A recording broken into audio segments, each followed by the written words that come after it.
Hey, this is Dr. G. I'm the director at Windmill Wellness Center, and this is Health Mastery Minute, 60 seconds to better health and a better life. Today I want to talk about some research. I was doing some research and reading on scientific research about the mind. And one of the things that I found, which was fascinating on one end, but didn't surprise me on the other end because this body we have is just remarkable, is it was looking at the mind, and it was doing it from a perspective of athletes. And what they did is they took different groups of athletes, and they took one group, and I believe it was basketball players, and they just had them sit for an hour a day and just think of anything or really nothing. And what they were doing was seeing over time if their ability to shoot a basket or a free throw, foul shot, improved. Then the second group, they had them sitting for the same amount of time every day, visualizing themselves doing the shot, but just sitting in the chair, not actually doing it. And then the third group of athletes were actually, for the same amount of time every day, out on the court, doing the foul shots and physically practicing them. Fascinating, but the group of people that were sitting and thinking about anything, no improvement in their foul shot. Again, no surprise. Then they looked at the people that were sitting and visualizing an hour a day that they were doing the foul shot and compared that to the people that were actually practicing physically and doing the foul shots an hour a day. And there was no difference. They both groups improved dramatically, but there was no difference in how much they improved. It was the same exact thing. So some of the results from that research help us realize that whether we're thinking of a scenario or actually physically going through the scenario, the wires in our brain, the neurons in our brain, are still wired the same. Now that's great for positive situations.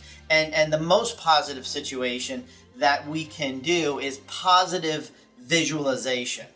Meaning, and I don't mean living there because we don't want to live thinking about the future. I mean taking some time every day, ideally in the morning and first thing in the morning and last thing before you go to bed, and just visualizing what you want your day to be like, what you want your future to be like.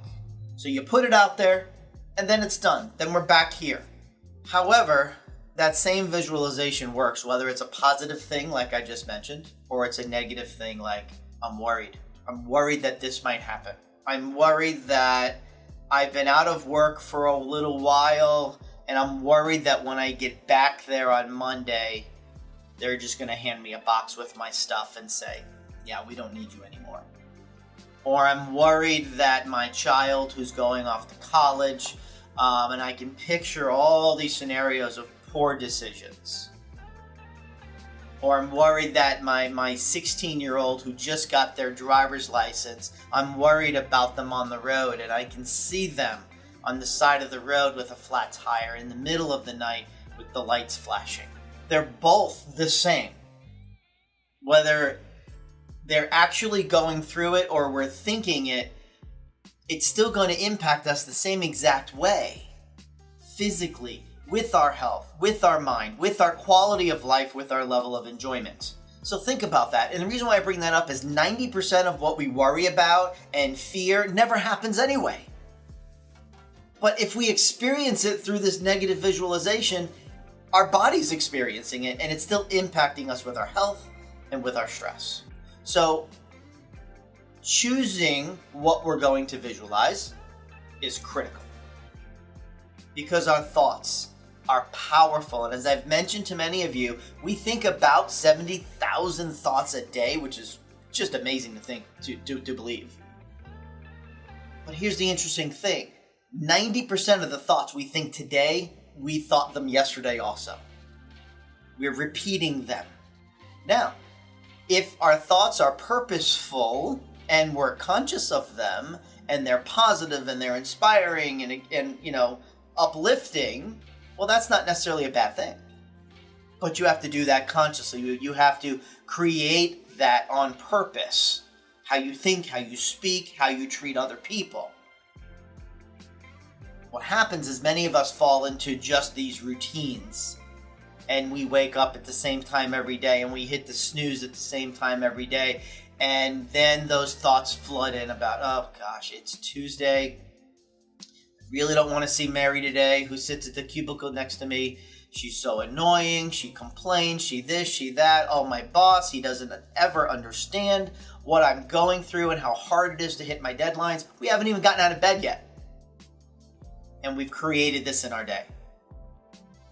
So I want to put the thought out there for you to, in the morning, first thing in the morning, last thing at night, before your head comes off the pillow in the morning, before your head hits the pillow at night, or you close your eyes, I want you to visualize what you're wanting, not what you're fearful of and worried about. And you can visualize for other people as well, visualizing your children, your spouse, your closest friends, your family, living a wonderful life also. But this is an inside job because you have the most impact on your own body.